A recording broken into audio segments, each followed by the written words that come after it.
tardes y bienvenidos a la entrevista del día aquí en Lancelot Televisión. Hoy vamos a hablar del pasado marinero de Arrecife y lo vamos a hablar con el profesor, en este caso con Ale Sánchez, profesor del Instituto, bueno, no sé si integral, viene así como Centro Integral de Formación Profesional de Son Samas.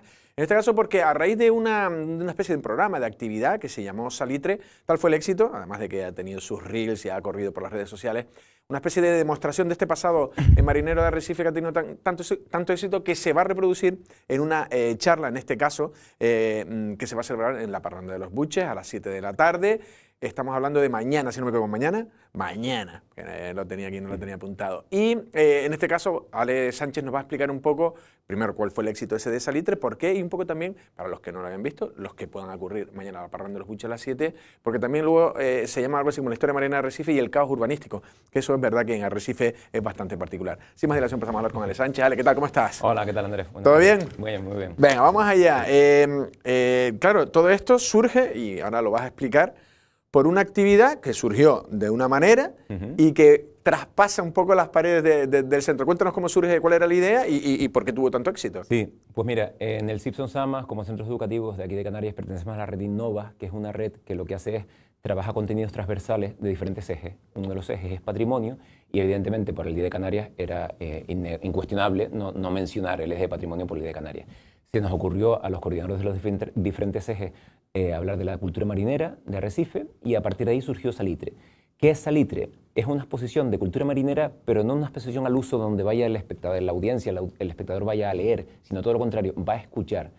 Escuchar una exposición guiada que va pasando por diferentes stands, donde vemos diferentes aspectos. Sí. Cuando una cultura marinera entró en Arrecife, no entró en una sola actividad, sino entró en todo, abarcó todo. Entonces hay un stand de gastronomía, un stand de medio ambiente, otro de aparejos, de vela, unos datos demográficos, de pesca, de salinas. Entonces, bueno, pues este es un compendio de actividades, de stand.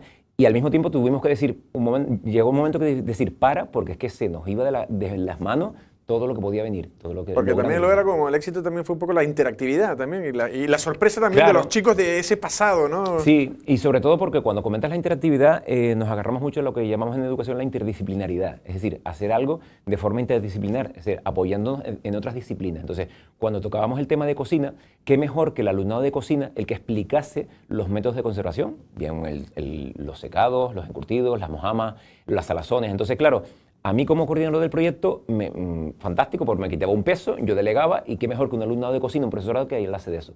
Lo mismo ocurrió con el de medio ambiente. El alumnado de educación y control medioambiental era el que hablaba de la parte medioambiental. Lo mismo con el stand de aparejos de pesca, pues el alumnado de comercio era el que hacía el stand de aparejos de pesca. Pues vamos por partes, porque tenemos aquí...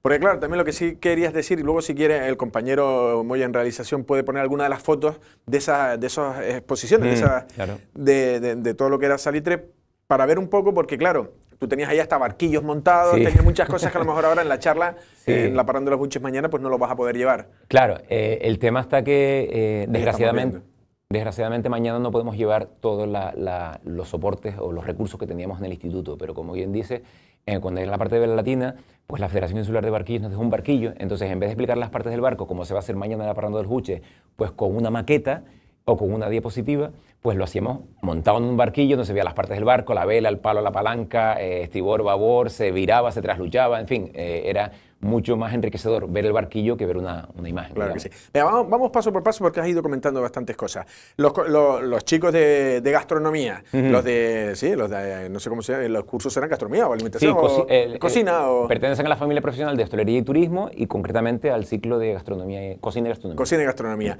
No sé si ahí se explicaba también cada una de las cosas que tú decías, cómo eran los procesos de secado, de salazones. A nosotros nos gusta mucho, como formación del alumnado de forma integral, no solo que aprendas de la parte técnica de lo que estés estudiando, sino también hay que, oye, una persona de 16, 17 años que todavía tiene ese miedo escénico, pues darle esa oportunidad de hablar. Entonces, ¿qué mejor que el alumnado que está estudiando, que era el que te explicase los métodos de conservación, como dije antes, para mantener el alimento y perdurarse en el tiempo, ¿vale? A su vez, en este stand de gastronomía, otro de los ejes que colabora con la red que te comentaba anteriormente es el eje de salud. Entonces, ¿qué hizo la coordinadora de salud con el alumnado de dietética? Elaboró unas fichas de ciertos elementos donde de cada alimento elaboraba pues, su composición alimenticia de lípidos, proteínas, hidratos y demás. No de todos los que estaban expuestos, pero sí de algunos. Entonces, claro, le damos importancia también al alumnado de dietética en este caso. ¿Vale? Vale, en este caso, por ejemplo, Arrecife presenta su formación o su situación, crea esa gastronomía. Por ejemplo, aquí se hacían más pejines que en otro sitio, o salazones, o encurtidos. ¿No? Aquí lo que hizo el alumnado de cocina fue, aparte de esa explicación de métodos de elaboración, elaboró recetas. Entonces, en esa exposición ibas tomando nota de diferentes recetas que se hacían con todos estos elementos, ¿vale? No sé si más o menos que en otro lado, pero evidentemente hay una base de la alimentación de aquí, de Arrecife, que está evidentemente con origen del mar, digamos, claro. Del mar. Luego va a llegar un... Bueno, vamos a la parte de medio ambiente. Yo creo que aquí, que se explicaba un poco por las condiciones, por qué Arrecife claro. es... Porque tiene unas condiciones... ¿Por qué ha sido esto aquí en Arrecife? Cuando pasamos al stand de medio ambiente, digamos que es el origen de todo. Ahí se explica que... Y repito, damos la oportunidad al alumnado de medio ambiente que explicase que debido a unas corrientes marinas del hemisferio norte, debido a que compartir geográficamente la misma plataforma con África, se dieron unas condiciones que se generó mucho microplancton. Mucho microplancton, los bichitos pequeños que atraen al pescado grande y luego pescado mayor y demás, terminó derivando en lo que fue el Banco Pesquero Canario Sahariano, ¿vale? Sí, sí. Viendo las imágenes, viendo ahora que hay unos códigos QR, tenemos que aprovechar que estamos en el centro educativo, aprovechar todas las TIC y todos los recursos. Cuando yo no podía explicar esto ni estaba el alumnado se creó esos códigos QR que escaneaba y escuchaba la explicación vía audio. Entonces hablaban del banco pesquero, de todas las especies que encontrábamos en el banco pesquero, de las especies de aves también. Se hablaba también otra información sobre el alga fina de Arrecife que se encuentra entre el reducto y el puente de las bolas, súper llamativo la especie esta. Y también cuando hablaba de las especies, las tallas máximas y mínimas a nivel captura, sí. claro. Luego a mí me han dicho pescadores, por ejemplo, yo me crié entre Gran Canaria y Lanzarote, que por ejemplo yo siempre comía el mejor pescado para empanar, y pescado filete era la corvina. Aquí se comía mucha corvina, en Gran Canaria no había. Y alguien me vino a decir que es que también la situación geográfica de Lanzarote con respecto a África, a Mauritania y demás, favorecía un tipo de pesca, pues más de Claro. casi de bajura era la nuestra, Claro. y eso determinaba un tipo de pescado que comíamos con respecto a otras islas. Sí, y lo que comentas también respecto a la pesca, se hace más hincapié cuando vemos el stand más adelante de pesca, que todo este banco pesquero canario modificó evidentemente la actividad pesquera, actividad económica de la isla, y llegamos a ser la primera flota pesquera de Canarias, la segunda de España detrás de Vigo. Eso cuando al principio, ¿no? Cuando estamos en Salazón, pero cuando cambiamos a la industria conservera ya, que aparecen las factorías y las conserveras aquí en Arrecife, llegamos a ser la segunda de Europa. Entonces, como yo le transmití al alumnado, ser la segunda de Europa no es un camión de sardinas a la semana, eso eran muchos camiones de sardinas al día, ¿vale? Entonces, claro, es importante toda esa parte digamos, que todo eso es patrimonio al fin y al cabo, ¿sabes? Un conocimiento histórico, un bagaje de todo lo que ha ocurrido en esta sociedad, el otro día, como quien dice. La verdad que sí. Bueno, estamos ya mezclando temas de lo que pesca y viene demás, delante, pero es que en Sardinales, o sea, Lanzarote fue toda una potencia. No sé qué fue, los 80 también, ¿no? Ahí... En los 80 hubieron, pero luego, tal y como se explica en el stand de pesca, que bueno, tal y como estamos hablando es cómo se desarrolla Salitre, porque vamos haciendo un salto cronológico de stand en stand, pero al mismo tiempo hay referencias de un stand que ya hemos pasado a otro, ¿no? Entonces, claro, cuando hablamos de la pesca, evidentemente, llegamos a la parte final, ahora estoy viendo las imágenes. Sí. ¿Cómo se acaba todo esto de la pesca? Se acaba pues, bueno, por una actividad turística, se acaba porque bueno, bajan las capturas, por unos no acuerdos políticos entre Marruecos, Mauritania y España, esa delimitación de aguas internacionales, bueno, y dramáticamente con el atentado que hubo en el año 78, en septiembre, de los marineros Cruz del Mar. Entonces, al final, claro, enlazamos al mismo tiempo con el contenido mío de FOL, Formación y Orientación Laboral, que hay un contenido de evolución histórica del trabajo, claro. Durante muchos años se consideró ese atentado terrorista como un accidente de trabajo. Claro, a las víctimas ya no las vamos a recuperar, pero de cara a las indemnizaciones de la familia sería importante reconocer que no fue un accidente de trabajo, fue un asesinato en toda regla, ¿vale? Se lleva al Senado de Bruselas y bueno, ya se reconoció como un atentado al fin y al cabo. Sí, en este caso con Miguel Ángel Rodríguez. Viendo las imágenes que veo ahí de los paneles, también ves la banderita inglesa y alemana porque el Departamento de Idiomas del Simpson Sama tradujo todas estas diapositivas en inglés y en alemán. Entonces, si querías, podías escanear. Ahí trabajaron todo, ¿eh? Claro, es lo que te comentaba antes de interdisciplinaridad. Escuchabas la exposición tanto en inglés y en alemán. Entonces, es súper interesante. La verdad que sí. La parte de pesca, como estamos ahí adentrando, también tiene su parte de aparejos. También en este caso, ya los chicos de hoy en día cada vez sabe menos. También cada vez es más difícil pescar. Yo no sé si... Sí, es más difícil pescar y yo dentro de este stand quiero hacer mención a que lo que yo le transmití al alumnado y no solo al alumnado, sino a las personas mayores también que fueron, porque recuerdo que estuvo abierto en el instituto no solo a la comunidad educativa, sino también 2 días estuvo abierto a personas de la calle, que todos estos aparejos no es que estuviesen expuestos en, un lugar, en algún lugar, los sacamos y los exponíamos en Sonsama, no. Son aparejos que son utilizados a diario por gente que está de alta en la actividad del régimen del mar y pesca. O sea, es un vocabulario que se utiliza a diario. Vocabulario que al mismo tiempo está en desuso por parte de la población, evidentemente por la desconexión que tenemos. Pues todo eso es patrimonio también, el conservar todo un vocabulario que nuestros padres, nuestros abuelos utilizaban. Anecdóticamente, una alumna me llegó a decir, profe, es que no te entiendo. Le dije 3 palabras seguidas en una misma frase y no me entendía realmente. Y claro, tienes que hacer un ejercicio de traducir todo eso que significaba. Una liña, una gueldera, una potera, un jamo, un carrizo, una fija, un bichero, en fin. Todo ese, y muchos que faltaron también. No, y luego también, ya no solo nosotros y los anteriores, los niños, en el aburrimiento que había antes, el mar era el entretenimiento, ¿no? Claro. Todo eso de ir a pescar, como si iras a coger cabozos cuando eras pequeño y después ir a intentar... Claro, de alguna manera tenemos que dejar claro también, o por lo menos en esta posición, que la única tecnología era si querías escuchar el código QR para escanearla y escuchar la explicación. De resto, desconéctate de la tecnología y atiende. O sea, eso es súper importante hoy en día en el perfil que tenemos de alumnado, porque no es que esté disperso, es que es diferente. Yo no voy a poner a decir que es mejor, peor o de otra manera. Somos diferentes, tanto tú como yo, de más o menos de generaciones similares, a nuestros padres, a lo que vemos hoy en día en las aulas, ¿vale? Entonces es un alumnado que sí le ha tocado vivir esta sociedad en la que la tecnología se ha puesto de forma inminente y entonces hay que lidiar con todo eso. Con todo eso.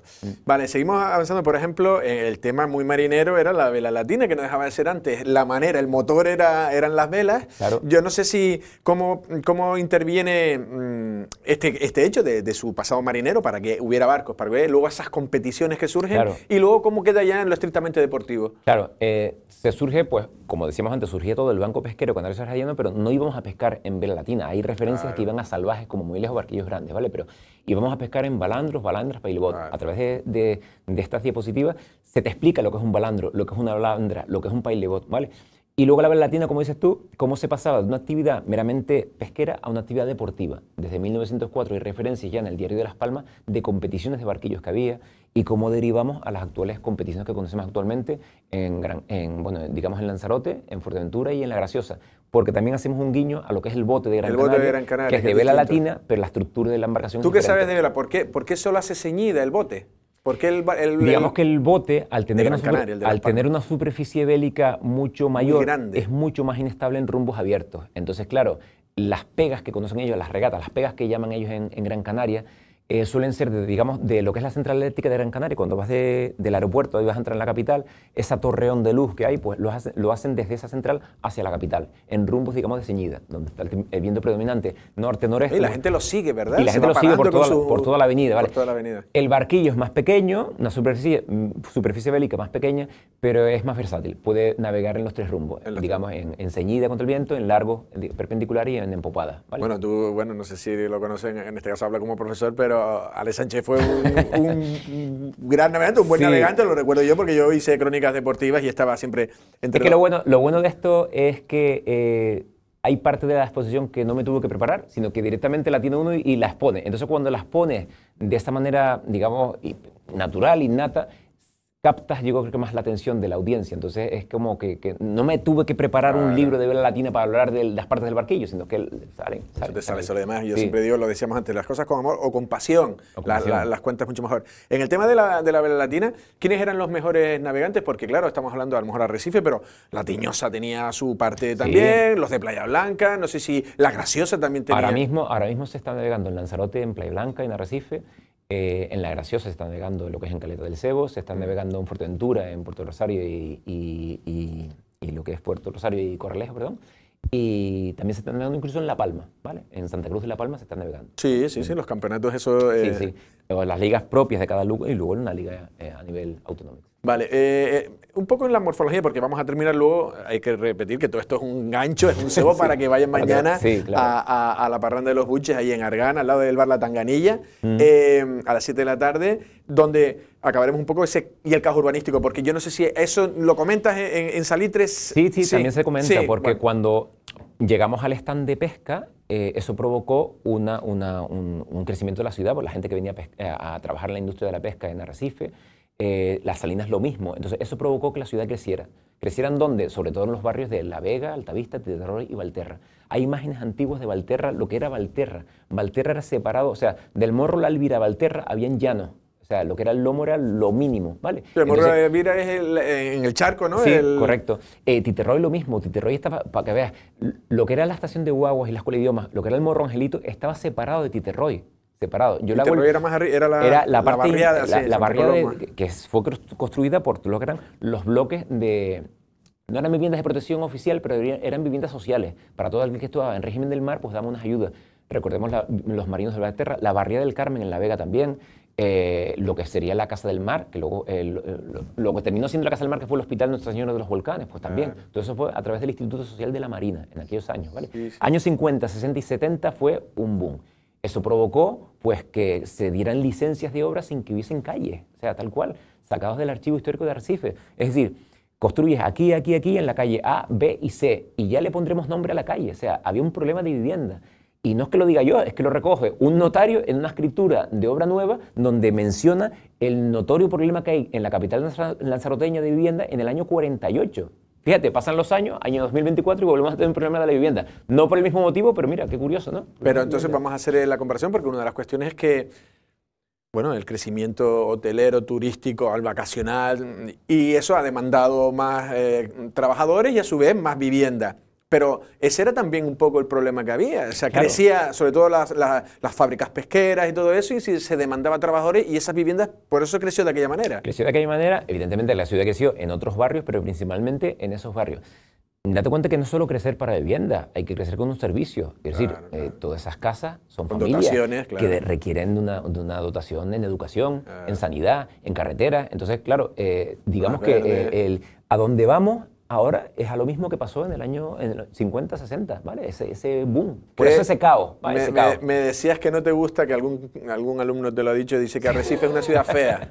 Sí, a ver, vamos a ver. De la calle Canalejas para arriba no es muy bonita. Sí. Bueno, ahora que comentas la calle Canalejas, hay una parte final donde se ven los mapas, hay un mapa anterior a 1950 y Arrecife acababa en la Destila.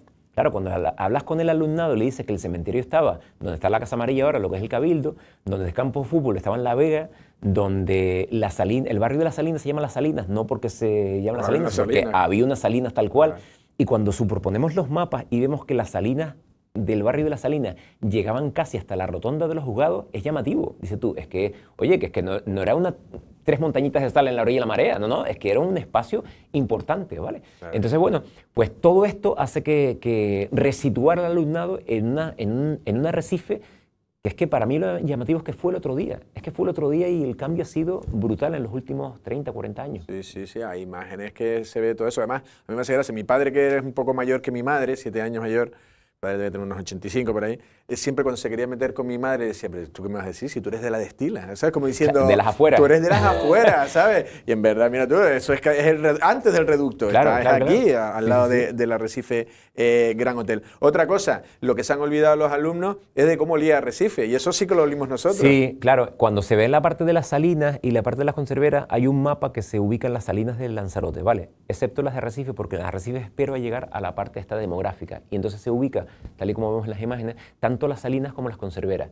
Si vemos la ubicación de las salinas y conserveras y el tiempo predominante de Lanzarote, que es norte-noreste, sur-suroeste, hablando en claro, el tufo de la sardina iba a parar a Arrecife. O sea, claro, y yo no soy muy mayor, pero Arrecife olía sardina.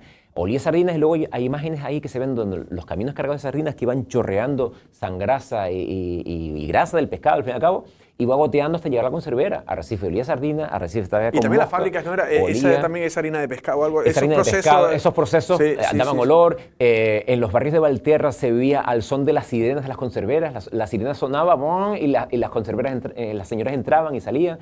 Y al final, ¿qué ha quedado? En una estatua enfrente del Open Mall de una señora que está muy bien, ¿vale? Pero es otra cosa que le transmitimos al alumnado. Cuando estés paseando por el Open Mall, estás paseando por Afersa, luego termino siendo Garavilla. Y cuando estés en el Mercadona de Valterra, estás en Nojeda, en otras conserveras, ¿vale? Entonces, claro, que hay un pasado ahí importante. Sí, la Rocar se llama así, por la fábrica. La Rocar. Porque, ¿qué llegó a tener? 5 conserveras. Te cuenta que, sacados también del Archivo Municipal de Arrecife, en el año 27, que éramos prácticamente primos hermanos en Arrecife, ya habían 2 industrias de pescado en Arrecife. Pero es que luego pasamos a 4 de salazón. Claro, salazón fue previo a las conservas. Digamos que la primera fue el secado. El secado históricamente existe en muchísimas culturas desde la prehistoria, secado. Pasamos a la salazón, por eso la industria salinera, aparte que bueno, también se estuvo exportando salinas a Tenerife y La Palma, ¿vale?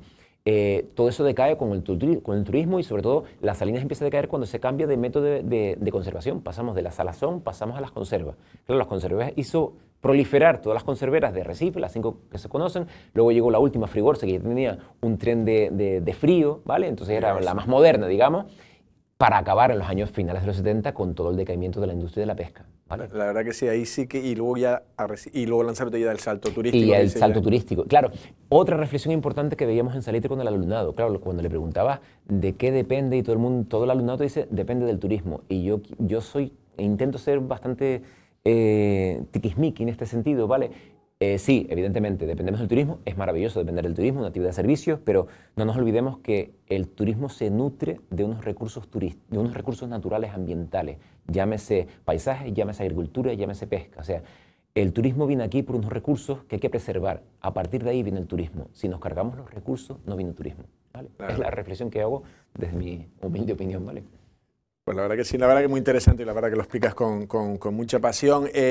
Ale, simplemente para terminar, ya lo he ido diciendo, más o menos, porque me decías que hasta la charla la quieres dar con los más jóvenes que estén como sí, más adelante para verlo. Claro, es súper curioso como allí, pues Andrés, cuando hablábamos del Banco Pesquero Canario Sahariano, exposición, te digo que era exposición, empezabas a las 9 de la mañana, terminabas a las 2 de la tarde, un grupo, otro grupo, la exposición duraba aproximadamente 1 hora y cuarto, así, la que hicimos en el instituto.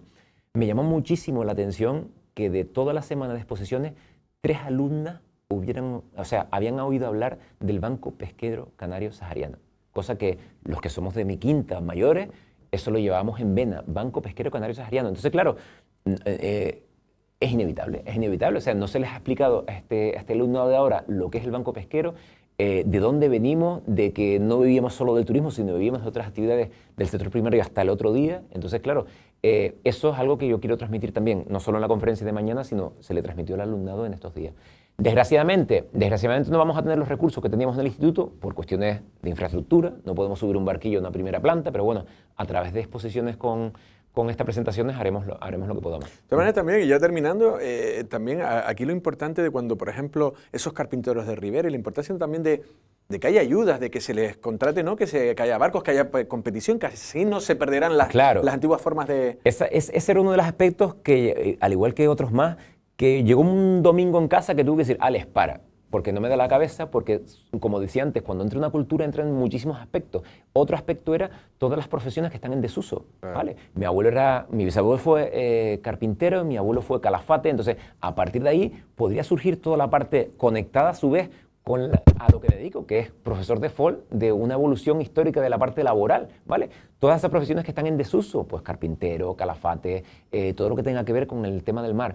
Pues sí, hay ayudas y demás, pero claro, lo principal es que, como en los proyectos, como en la actividad económica, se tiene que mantener de por sí sola, no con ayuda. Si vamos a esperar a que llegue la ayuda para que se mantenga, es que no se mantiene. No, pero es correcto lo que estás diciendo. Y además, por ejemplo, hoy vamos a sacar una noticia que uno de los campamentos de verano, los clásicos, donde los padres ponen a los niños, uno creo que en el centro insular se va a hacer de barquillo. Es decir, que los niños van a estar toda la mañana, durante todo el verano, pues familiarizándose, navegando, y de ahí sale gente que querrá tal y que habrá competición, y a su vez buscarán sponsor y patrocinadores que se involucren, y que eso es verdad, como digas tú, no hay que ser pedigüeño ni estar subvencionado, sino que simplemente es algo divertido, entretenido, es muy bonito y es un deporte genial. Vale, nos hemos ido de tiempo. Ha sido un verdadero placer.